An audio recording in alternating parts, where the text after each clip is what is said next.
बोलते हैं, साईं बोलते हैं। माझ्या प्रिय मुलांनो, आज मला माझ्या मुलांशी बोलायचं आहे। मला खात्री आहे की तुमच्या आयुष्यात तुमची आई, बहीण किंवा पत्नीचा वेगवेगळ्या भूमिका असलेल्या महिला असतील आणि त्यांच्याशी अत्यंत प्रेम, काळजी, आदर आणि आपुलकीने वागा। स्त्री ही एक निर्माता आहे।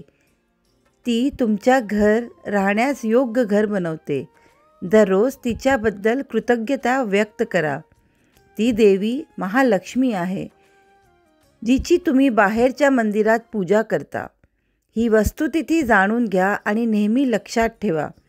आजचा दिवस तुमच्या आयुष्यातला एक सुंदर दिवस असणार आहे, म्हणून आनंदी राहा आणि खूप हसत राहा। माझे आशीर्वाद सदैव तुमच्या पाठीशी आहेत।